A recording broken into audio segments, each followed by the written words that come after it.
happiest patients are men like me, like you, men out there. And the thing is, we always think we're tough and we're hard. And don't worry. If I get sick, yeah, I'll go and see the doctor.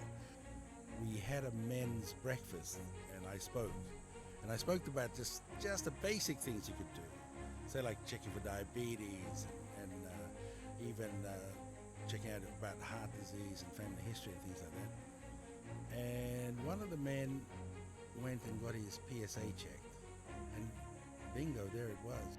Hey guys, welcome back again to the Roundtable.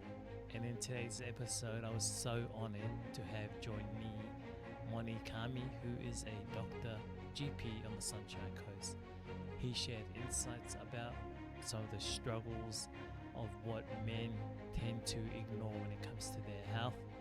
But look, I'd love for you all to stick around and hear what he shared with me. And so, you know the drill. Let's get to it. Hey guys, welcome back again to another brand new episode of the Roundtable. Today I'm back on the Sunshine Coast again, and I'm so honored to be joined by a special guest, Moni, who will get to learn more about his life experiences of what he's been through and what he's also achieved. But I won't give away too much, as I'd love for you all to stick around and hear what he has to share with us later on. Before we kick off, the Roundtable symbolizes a safe space where stories are shared, voices heard, and lessons learnt. So, pull up a seat and grab your favorite beverage, coffee, or tea, because every story that's shared here matters. Moni, welcome to the Roundtable. Thank you so much. It's so nice to have this happening. We've talked a little bit online, and we've seen each other at different meetings, and then to meet face to face, it's always special. You think, yeah, wow, what a cool guy. You already have your impressions, and to meet you today is a fantastic thing. And thank you for turning up to do this. My name's Moni Kami, as you mentioned, and I'm a doctor here on the Sunshine Coast. I am a GP. I have my family here with two girls and my beautiful wife, Jackie. And yeah, we're blessed to be here on the coast. I went to school here many years ago and ended up traveling the world. And I was in England, and I applied to come here, and I landed on the Sunshine Coast. So I'm forever grateful. Man, that's beautiful. And again, I'm so honored to share your story here with me today too at your beautiful home. So thank you for allowing me to hold this special podcast here today. But before we kind of continue on, to have you here share, if that's okay with you, just to share a bit about what inspired you, what kept you on the path of leading up to becoming a doctor. Thank you. Yeah, I never imagined that, people would say that there's not many Pacific Island doctors around. But then I realized that I'm in that space, and I know a number of doctors that are around, and it's true. It's something that's maybe some of us from the Pacific don't think we can get that far, and that sort of thing. We have some limiting beliefs, but if you later, maybe I'll recount on the specialties and where Pacific Island doctors are performing.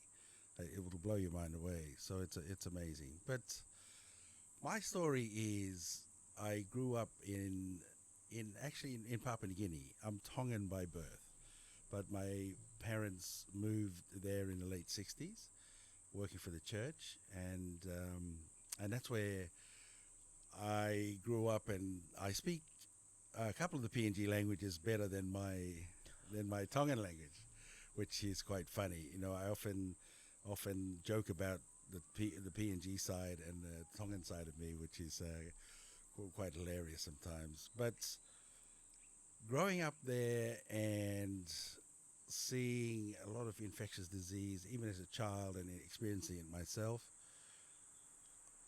I think I felt that need then to get into medicine. I had a lot of times when I end up in hospital for various reasons, but that's when I saw the purpose in becoming a doctor. and mum and dad encouraged it. I think when I mentioned the word doctor, that was it. That was on the agenda from day one. So it's been an interesting journey to getting there, and growing up in PNG, and then it was an Australian colony until 1975. So at least for the first 7 years we were there, it was an Australian colony, and then in 1975 it was handed back to the Papua New Guinea people, and it was an interesting time of transition, and the country has really grown in many ways, and I grew up there, so I went to Australian schools from the word go, so hence there's no Tongan accent or anything like that. People say, hey, how come you don't speak like a Tongan, mate? And I say, well, I actually went to Australian schools from the word go. So, and then I came to school in Australia in my teens, here on the Sunshine Coast. That's why I'm so grateful to be back here. I love this place. There's a lot of history. And so I was here and I had this real Aussie twang when I got back home, and they went, you speak funny, mate. And I went, yeah, I know. And my brothers hated it because they didn't quite like the Australian accent. And they went, you become a real ocker. And I said, oh, yeah, that's me, Yeah, I can relate. Yeah. And then going back to PNG, I finished school there, and then I went to medical school in PNG. And I always had big dreams and big visions. And everyone asked me, where do you see yourself in 10 years? I said, I see myself in Australia. And how are you going to do that? I said, I'll work away, and I love my sport. And I loved getting away from school. I couldn't concentrate so much, and a lot of kind of ADHD type features in my youth, and I got into trouble a lot. Not with the law, it's just always being called a naughty child, and I could never concentrate and things like that. So, but I excelled in sports, so I always, whatever team was going out to play, I would try to make it. Playing hockey, basketball, volleyball, whichever. And I was pretty good, at doing those things, playing rugby. And then it came time to go to uni, and I ended up studying up in Papua New Guinea, great medical school. It was predominantly a lot with infectious disease, because the country has such a plethora of infectious disease, and a lot What is that?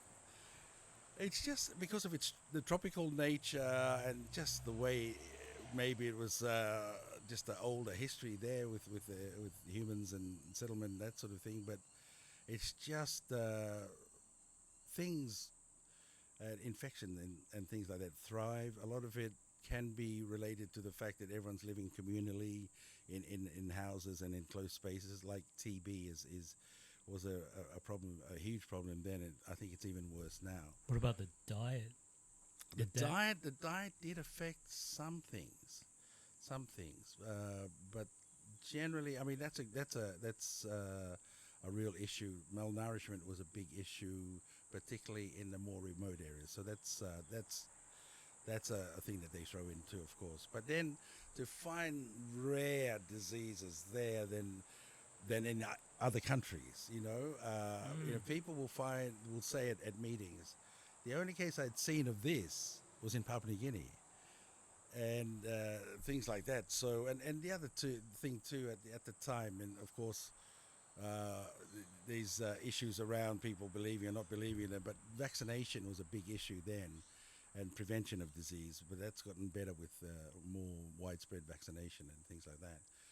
But Papua New Guinea, Oxford University, and places like that would have their own setup in Papua New Guinea because of the infectious disease. And there's a major specialist training hospital in Sydney, and they would send their senior, what they call registrars, their senior trainees, specialist trainees, to spend 1 year in PNG because of the knowledge they'd gather from there.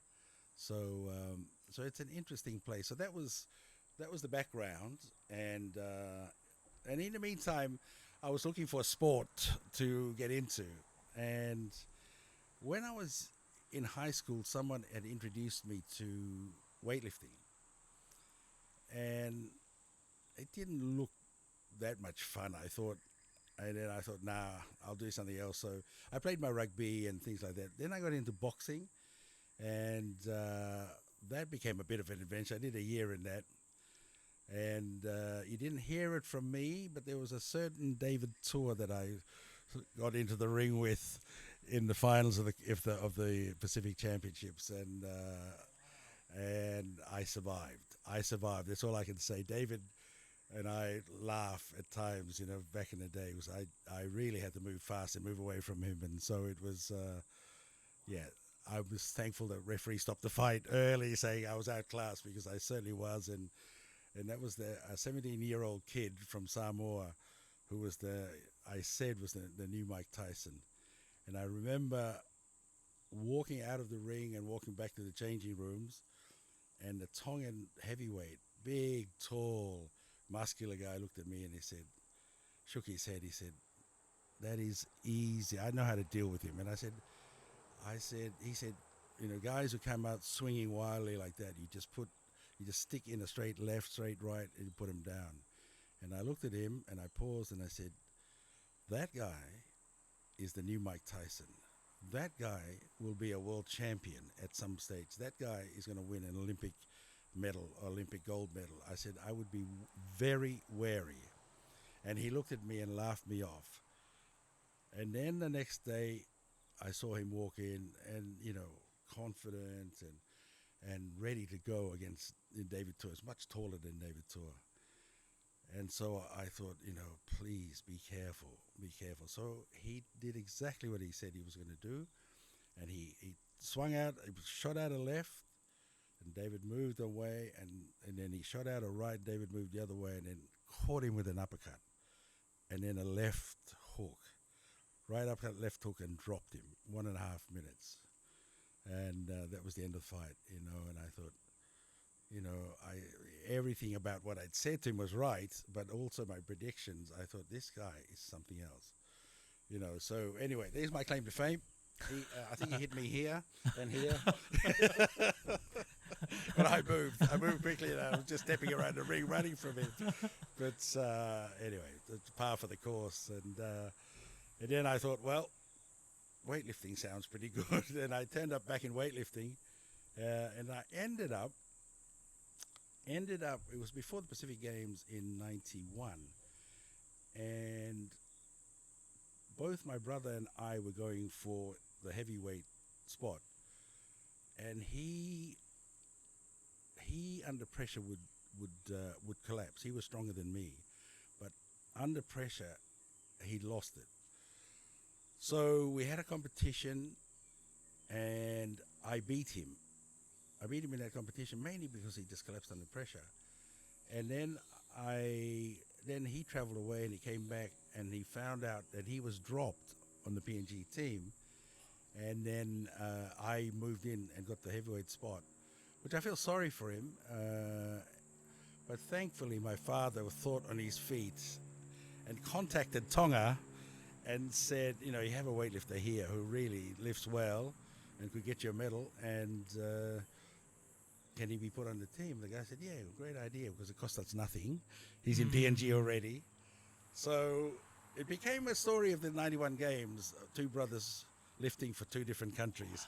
And they had us in our uniform in a big article in the paper, looking at each other, sort of holding a 5-kilo weight and grabbing it and looking at each other, trying to look mean at each other. Wow. So he had the Tongan gear on and I had the PNG gear on. But yeah, that was quite amazing. But from there, I won the bronze medal at that time for PNG. But there, as I was telling you about this breathing technique, they had put out a book before the games, and they talked about the breathing, but also to visualize. And such a big part of my teaching too is for people to see themselves doing it, walk through, feel those nerves, and calm them, So all the aspects, like for us in weightlifting, was the training. Then if you had to fly, you had to fly, right? Then there's a change in time zone if it's international. You have to anticipate that. The food, traveling, diarrhea, and all the other unpleasantness of the traveling, and then and getting your time right. Then you turn up to the competition, and then you got to see the cameras in your face. You got to see your competitors eyeing you off. You got to see the numbers on the board that they're putting up against you. All those pressures come along. If you never anticipate that, you're in trouble. And then if you miss a lift, you only got 3 chances on the snatch, 3 on the clean and jerk. Now, if you miss one, the first lift is your most important to land. That builds you for the second lift because you go higher and you go third and finish off with a big hurrah. And if you miss that first one, boy, oh boy, it's a big mountain to climb, mentally and everything. And so everything worked for me that time. I missed the golds in the snatch, and I got the bronze. I think two bronzes or 1 bronze at the time. And the clean and jerk went well, and I had got into the breathing as I explained to Tar. Yeah. And Can you just kind of walk us through that? Yeah. So I would walk up, I would do the focusing thing, and I would just sit there and just do my belly breathing. And the belly breathing, the idea is to take the tension away from the shoulders. So you cannot belly breathe with the shoulders moving or the chest moving. It's really just pushing your belly out. It protrudes out. So it's like, so I'm taking a deep breath now, and there's no movement of my shoulders or my chest, and singers do it, actors do it, just helps them relax. But when you sing, it also comes up from there, the power, and also the way to hang on to notes and don't die out before you're supposed to end. It all comes from that diaphragmatic breathing. So I would do the 3 breaths, and I tell you, I have never experienced that feeling of peace. And I described it the other night to someone else as though it was as though I had locked everything in. I was a coiled spring, ready for action. Every part of me was ready, but I was so relaxed. And all I could hear when I set to lift the weight was my heart beating predominantly. I just feel it beating, and I was just in my own space. And then the voice of my coach or the crowd, come on, Moni. And my coach saying, Moni, 30 seconds, get the weight off the floor. He was starting to panic.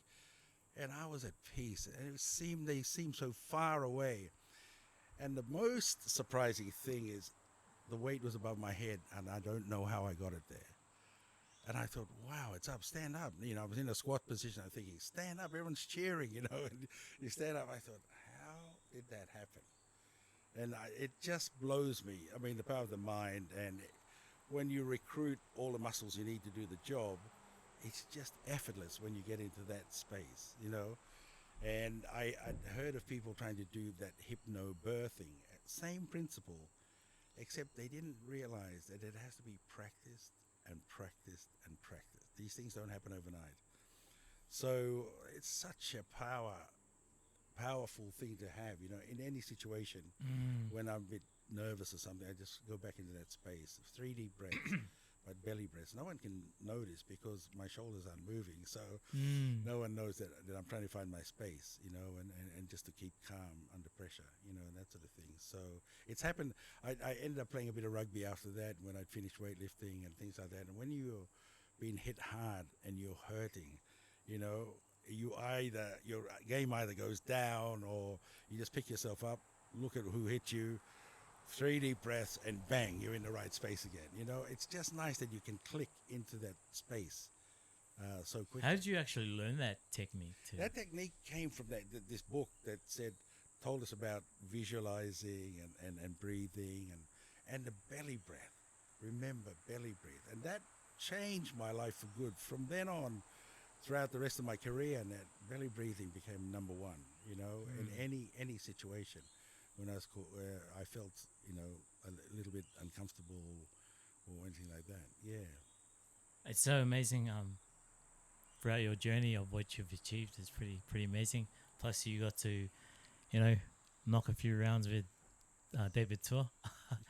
And for those who don't know who he is, he's was one of the number 1 boxers in New Zealand, and he was a bronze medalist at the Olympic Games. And then he was number 3, I think, in WBO or WBA.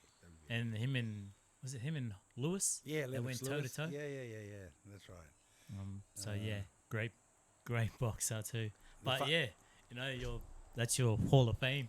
I haven't. I had the chance to meet him in Samoa once. I was whilst I was there, and that's when Tuingamala was alive. Inga's a dear friend of mine. So, Oh, and Inga said, "Come and come." You know, it was Pacific Games actually in Samoa, and said, "Come, David's going to give a talk today to the team and hand out their jerseys and that." I missed it because I had a meeting, but it's a pity. And of course, Inga's in heaven now, my dear brother. Yeah, we go back a long way with Inga. But yeah, it's an amazing story, and it's one mm, I treasure. One I was kind of. There was a time when I kind of hit my head in shame thinking about it because it was, I didn't really put up a fight. I just had to move, and but everything, all your stories, everything you experience is what made you. You know what I mean? And that's the powerful thing about it. yeah. Yeah. And Yeah. just before we were talking about um, some of the things that you're working on too, that you've also shared on our Facebook group, which was the first Yes. time that I got to kind of learn more about you. Oh, that little bit about you was enough for me to like, yeah, I got to reach out to Moni and see if we could hook this up. And just for you to, would it be okay if you just kind of touch up on some of those things you spoke about? Because I think it's really important to know that blokes out there aren't alone. Our worst patients are men. Men like me, like you, men out there. And the thing is, we always think we're tough and we're hard. Don't worry. If I get sick, yeah, I'll go and see the doctor. But when you're well, we can do tests now to screen for things. And I mentioned this when I talked to Tar last time that we had a men's breakfast, and I spoke. And I spoke about just the basic things you could do, say like checking for diabetes and even checking out about heart disease and family history and things like that. And one of the men went and got his PSA checked, and bingo, there it was. He had prostate cancer. For those that don't know what a PSA is, Yeah, it's PSA is the test for prostate cancer, and it's called a prostate specific antigen. But it is, yeah, it is good enough. That's what we have now available from the government, and it's important to get that checked. And also, if you have family history is huge. Family history of heart disease is huge. I have picked up lesions in people who are fit and strong. I saw a fireman a few months ago, and I said, I need to do a special test called a coronary calcium score. And I've had mine done too. And it just gives you where the calcium deposits are in the body, in the heart, if there are any there. And we found a big lesion that this fit man would have killed him basically. So so those sort of things are important to pick up. And when we talk about plaques on the arteries of the heart, etc., we talk about stable and unstable plaques. And usually the plaques are unstable. It's just damage to the artery wall. And then these plaques sort of swell into the artery opening there, the lumen. And it's not the narrowing that is the problem. It's the stability of the plaque. If that bursts, that's it. You have a heart attack. Whether you survive it or not is a different question. mm. So the family history is so important, and So can that be passed on like genetically to? to the sons, Yeah. yeah, in particular, if the father. So I had one case where there's a colleague of mine who had heard about the cholesterol tablets, right, and he was taught about them, and his father had a bypass. So my colleague thought, and the selling point with the cholesterol tablet was that those plaques I talked about, it actually flattens them and hardens them against the wall so that you won't burst anymore. So that was the kicker for him. So he rang his brothers and said, Dad had a heart attack young, 40s. So we need to protect our hearts. So he started the cholesterol tablet. And then the one who didn't listen to him was his younger brother. So then, after 30 years or 20 years, he said, I'm going to put my money where my mouth is and get a calcium score and an angiogram. And there it was. Everything had plastered against the wall of the artery. 78%, it was just flowing. And then his cardiologist went, nah, I need you to run the treadmill and do a heart ultrasound called an echocardiogram at the same time. So they did the echocardiogram first, popped him on the treadmill, and pushed and pushed and pushed. Then straight on the bed, echocardiogram again. And So what's a everything- echocardiogram? Echocardiogram is a ultrasound of the heart. Okay. So if you do it at rest, right, everything's beating nicely, even.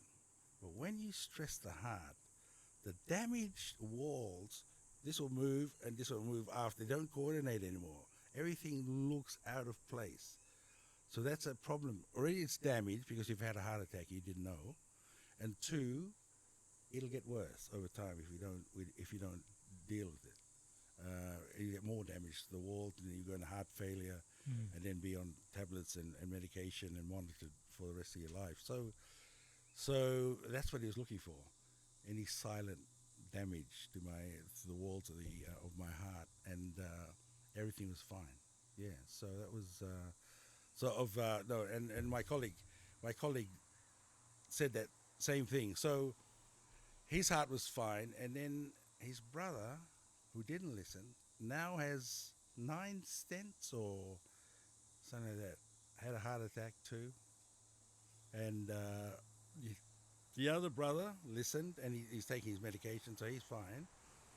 And then he's fine himself, and then the 2 other brothers listened, and they're all good. So Can it be just genetically? Hey guys, thanks again for tuning back in.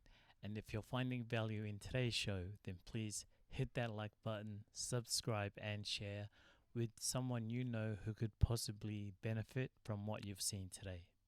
And so, without further ado, let's get back to it. no. Not only genetically, lifestyle is a big issue. Yes. So lifestyle involves controlling your blood pressure. So a healthy lifestyle is the way forward. Controlling your blood pressure, and if there's a family history, I think you have to attack the cholesterol. Thin or as fit as you are, whatever. I'm still a great believer in the statin, in the cholesterol tablet, helping out. But if you didn't have any family history, then I would be looking at lifestyle, exercise, fitness, blood pressure, blood sugar, those sort of things. What are some of the things, though, that kind of bring it on?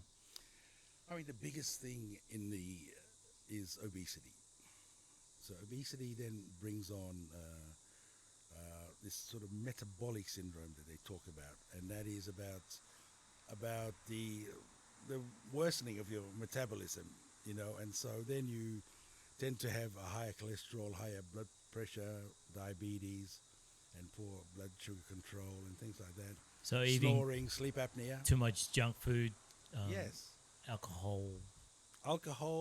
Have to avoid, alcohol's fine, but it has to be done within reason, you know what I mean? So, and also smoking, of course, is a no-no. Exercise is important, and I always think that sometimes, I think any form of exercise is good, but they did a test 10, 15 years ago, and they did biopsies of Polynesian muscle. And I think it was Tonga, or maybe they concentrated on that, but Polynesians have the highest body muscle mass in the world. So even the obese ones have a higher muscle mass. So I mentioned in a meeting that sometimes we should change the exercise whole thing to more strength training, because we have higher muscle mass. make use of that. I'm not, I would reassure the women, you're not going to walk around like some muscle man, but I think you'd get more, than walking the 5 miles and that. And people might argue with me about that, but I thought, I'm sure any exercise is good, and I know that. But if you want to get, I think, more bang for buck, it might be better to be in there. And I don't want people spending 1 hour, 2 hours in there. Just get in there, do a 15-minute, 20-minute routine, in and out, gone. But get that muscle mass up. And just to mention one thing, when we're looking for muscle mass, they found, and there was a big article on that, and they called it the German training program for a while. But they found that eccentric movement is better than concentric movement. So Yeah, what does that mean? yeah. So this became an article in the Sydney Morning Herald, and this guy, it was tongue-in-cheek. It was what we wished we knew when we were younger men, or younger. And the point is, concentric, we used to spend our times going, come on, do it, help me. And they drop it down, come on, help me. But actually, the more important thing is to slow down this. That's eccentric movement. Okay. So that builds your muscle up quicker. You get more mass and more strength from doing that way. So I thought, wow. So when I looked at it in a gym in Sydney that did it, from the 17-year-old to the 82-year-old, they were all ripped. And I thought, wow. But that was their main focus, was this eccentric movement. That was... so it's like a bit of a resistance. Yeah, but it's a stretching of the muscle when you go down. And the pressure on the muscle trying to hold that weight as it's going down pulls it along and just adds more mass to the muscle. So you get better results, plus you're stronger. And again, I try to do that in my little training. All I do is flip from one session might be just squat and bench. So I'll bench sometimes just up to 80, just do 10, but going down slowly and then punching it up. And then I'll think, well, could I do 100? Then I do 100. Then I do 110, 120. And I thought, I haven't lost just by doing weeks of just keeping tone by hitting only 80 and doing 1 or 2 and 100. And then, but doing it slowly, I find that if I wanted to bench 120, I'll get it, And then at a push, I'll do 140 or 150. But, that, and then I tell people that, and they said, can you come to our gym and show off? Well, we'll hang around you. And what for? And they said, no one does it. It's not easy to get that sort of weight, And I thought, oh, that's interesting, But that blew me away. Even the squats, I can still squat, 120, 140, 140, 150, that sort of thing. At least one of those. But that's just doing this eccentric movement. And it does what it promises to do. You don't lose the strength. You think, wow, that's not bad. If I pushed it and went up and I was doing my eccentric up to maybe 120, then I'd be squatting, 180, close to 200 maybe, and that sort of thing. But I'm too tired to do that. I just want to keep fit and keep in shape, Plus, does that kind of shorten your time period with your workout? Very much so. So I only do 2 sets. 2 sets bench. And then 2 sets squat. And I even thought to myself, I should start a site called 2 Sets, just to simplify everything. Just no more muck around. I mean, one way I get out of my house to get in the gym, in my shed, is to say 10 minutes, Moni. 10 minutes. 10 minutes in my mind, I think I can achieve that. Then I'm there for half an hour. I think it's good, but everyone's got to get some way to get themselves out of the house. You pay for your gym membership, and there it just sits there. It's like when people buy new gear, these all-in-one sets, or treadmill. Unfortunately, I'm not very kind. When they say, "Oh, look, I bought a new treadmill," and I just look at them and go, they make great places to dry your towels on it and things like that. And sometimes it's just a reverse psychology of thinking I'll prove him wrong, you know. Yeah, You know what I mean? That's in every place you go, everyone's got a treadmill. You know, he's just sitting in the corner, you know, or a gym set. Everyone's got one, you know what I mean? So anyway, it's just, I'm sure many people laugh because you know exactly what I'm saying. And I shouldn't be saying that, but I've become a cynic. You know, it depends, you know, and again, you just have to, you know, if people ask, you know, so what should I do? Maybe I think, oh, maybe there's hope here. But everyone seems to know what they need to do and that sort of thing. So, you know.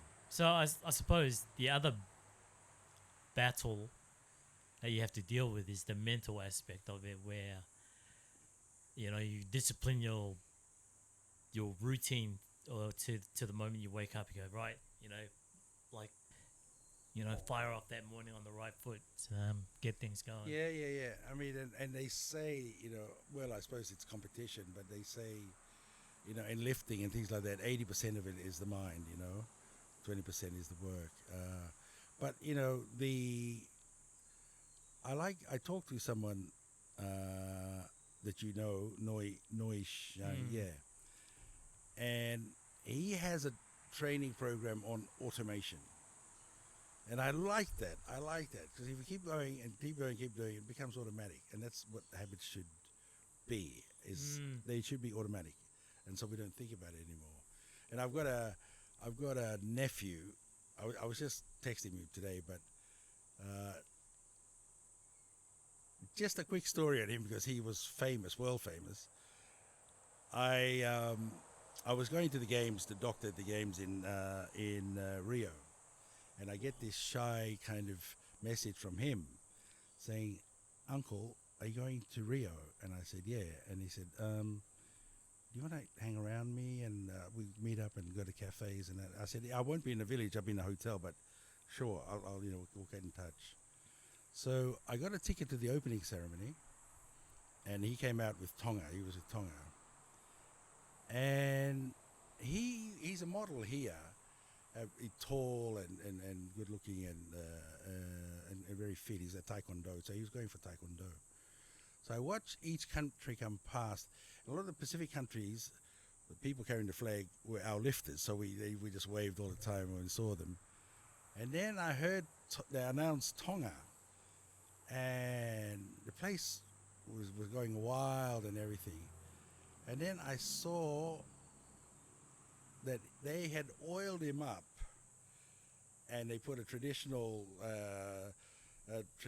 sort of grass skirt type thing that he was wearing, and he melted the internet.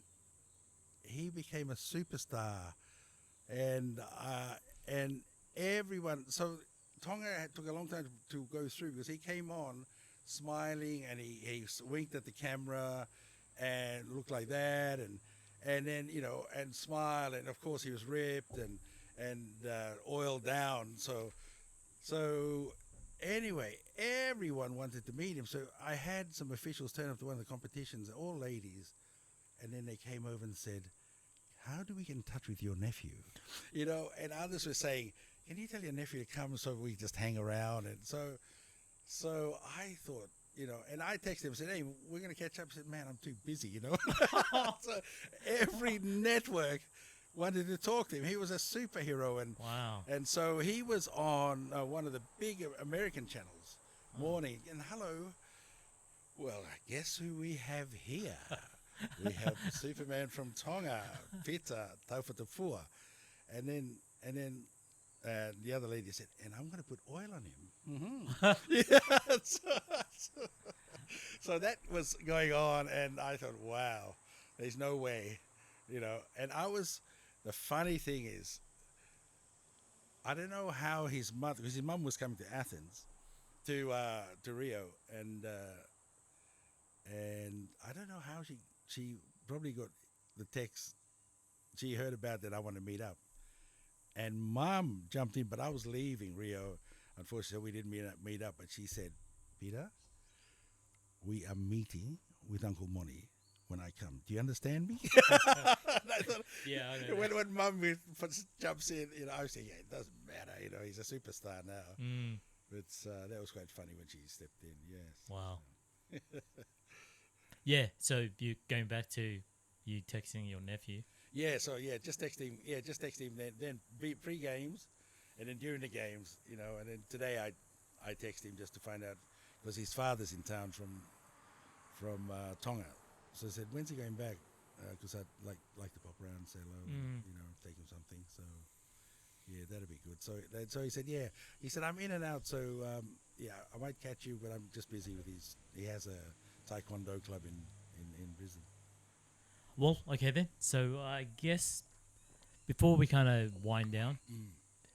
what's probably something um, I haven't asked you that this is an opportunity for you that you can share just some other information that could benefit someone who's listening when it comes to dealing with their own health.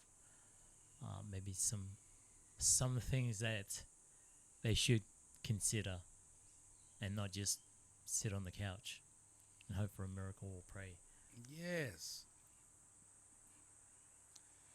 I always think that if I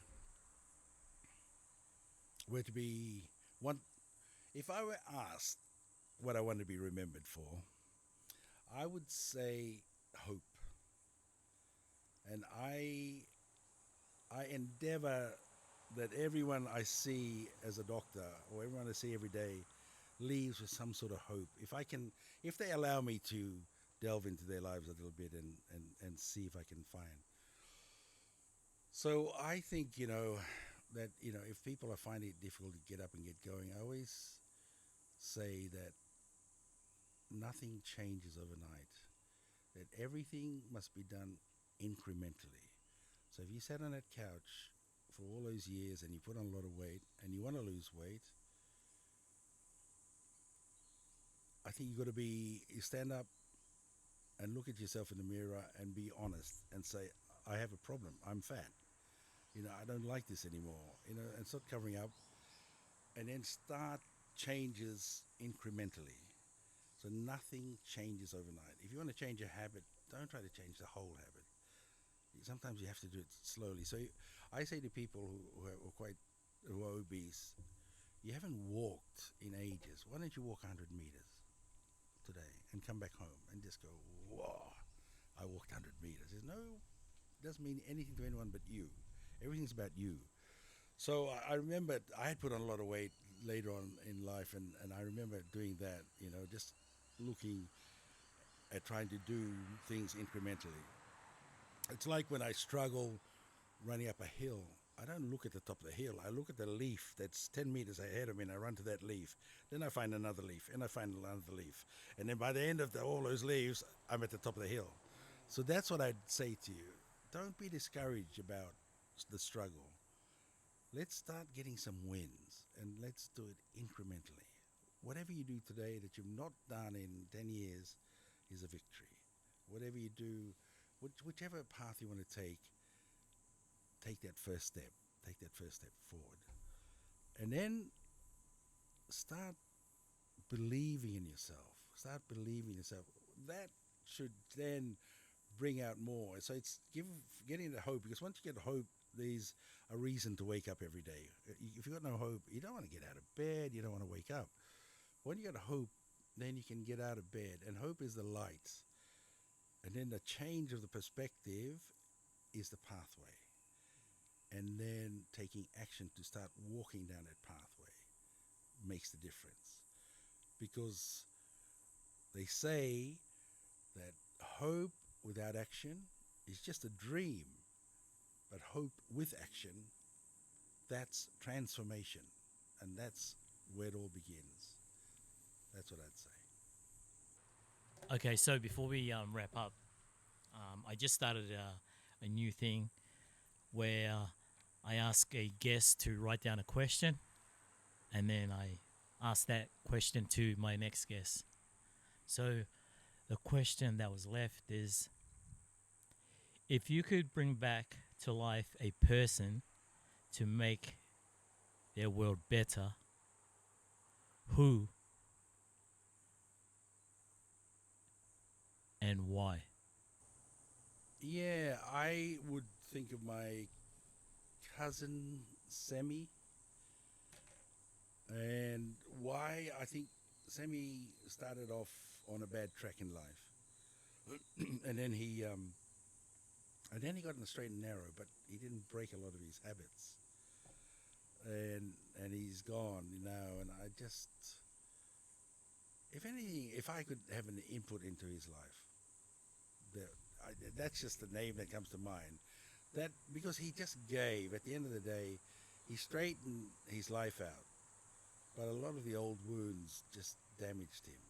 So the drinking still was there, and doing other things, because he was in a bikie gang in New Zealand, and then came home and started his own business, and he just, it was amazing. And anytime we turned up in Tonga, because Dad was considered the kind of father figure of the family, he was just at Dad's bid and call, and he had a big garage and shops and things like that. But do you want a car? Do you want this? Sammy would do it. Mm-hmm. So if I know his kids really well, and some are here in Australia, and he provided and provided, but he was unfortunately quite damaged, and he couldn't reach in to help him out, and yeah, that'd be one guy that I'd reach out to. Mm.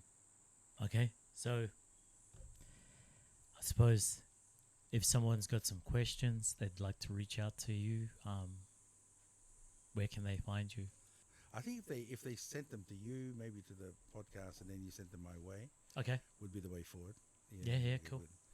And I'm happy to talk about any health-related subjects or whatever subjects. I'm doing public speaking now, and coaching, so I'm happy to talk about things that I'm quite confident in. And, Oh, well, yeah. okay then. Just before we do wrap up, when you say public speaking and coaching, Yeah. what's kind of brought that on now? Yeah, that's an interesting one. I was told when I was younger, even my father said, I think you speak quite well. I think you need to get out there and speak. And I said, no, not for me. My head was still a bit scattered, as it were. And things have changed in recent times. And I was hassled when I traveled with weightlifting by he's from Nauru, a good friend of mine, and he was a great MC, but he told me later that he struggled with it, and he would like to hand it on. He said, mate, and you, Moni, when you speak, you make people smile and laugh. I said, yeah, whatever. So I resisted it until the Commonwealth Championships in Fiji.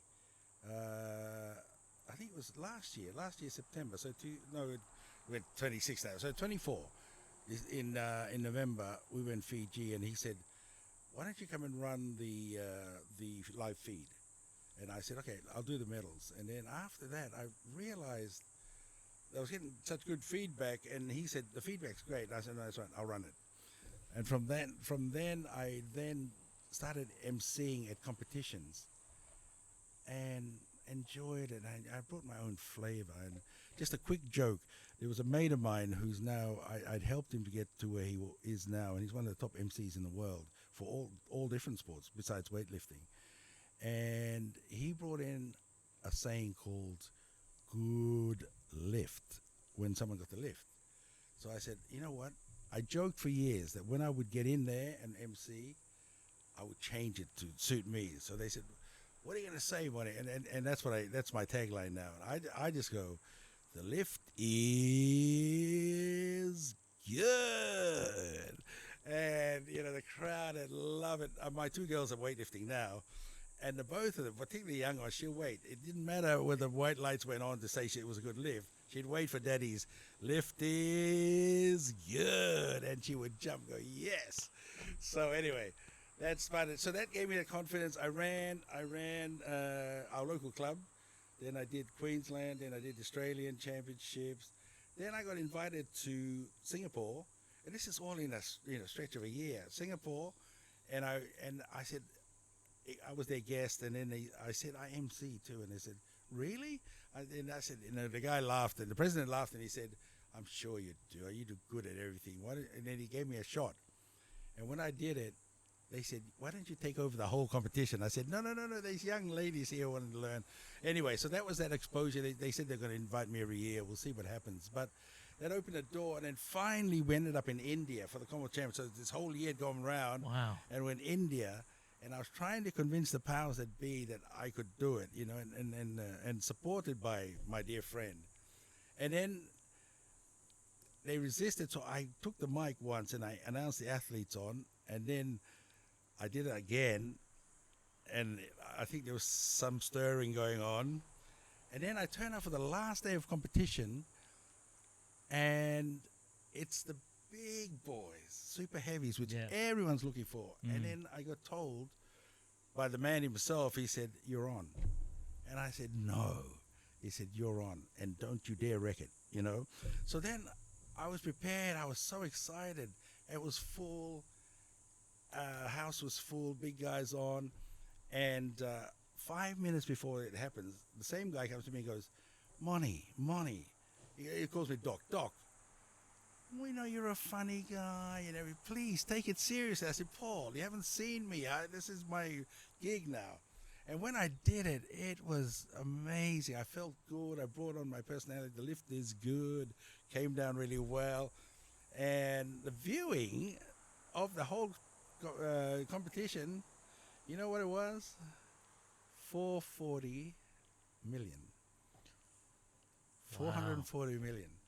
And I was followed later. Everyone was excited. They loved it. The vice president of Weightlifting India said, you're one of the best MCs I've ever heard, you know? And I said, oh, thank you. That's, you know, I've only been at it for a little while. And I just, at the end of the day, I think don't be afraid to take your personality wherever you go. Just let it rip, you know? Just make it fun for everyone. And now I'm doing the Queensland Weightlifting Award night as the MC coming up. And again, it's back to what Dad said. Just have a go. You know, go and try, son. You know, and he said, don't ever let an opportunity go by. You know, they only come once. They're few and far between. And I shared the other night, I put a photo up, and I wasn't asked to sing at the recent carols, the Christmas carols. And I came prepared. Deep in my heart, I thought, well, just have a song, you know. And one of the main performers, I sang with him before, he looked over at me and went, you going to sing? And I thought, yes, you know.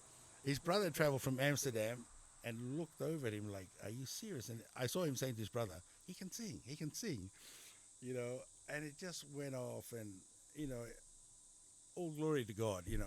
You do these things to bless others, you know. I was feeling a little bit nervous watching the two of them perform. It was just magic. You know, it's a Christmas carol night. They're singing Rotuman songs and some Tongan songs and that sort of. But it was just beautiful, part of the whole. And then I got a few butterflies because, you know, I hadn't done it for a little while. And then I thought, I remember the saying, remember, it's not about you, it's about them. It's about those people, you know. And I thought, and that settled me down. It's about God too, and His blessing. And yeah, what a powerful night. And at church, the next day, the guy's giving the announcement. He said, Moni, that's the best version I've ever heard that. So I didn't know you could sing. The best version I heard. I mean, those things are flattering and they're lovely things. But, you know, you've got to take things in stride. But those are the blessings. If you make an effort, you'll be blessed in many ways. So, yeah. Wow. I mean, what an awesome way to end the year too, wasn't it? Yes. Yeah. Yes, it was a lovely way to end the year. Yeah, cool. Yeah. And again, they had all these singers lined up. And because I don't sing that often, most of them didn't know I did. And I thought the other thing too, I'm getting old, you know, they want the young people on, so, you know. But then they said, come on and do it. And the young people were so happy. So, again, it's such a blessing. Moni, man, thank you for joining me today, and thank you for sharing your story, wealth of knowledge, and all the things that you've experienced. And hopefully what our audience gets to take away is something that they can take on board with improving their health just in incremental steps, as you mentioned earlier on. So, cheers, brother. Thanks for joining me. Thank you so much. Thank you. I really enjoyed that.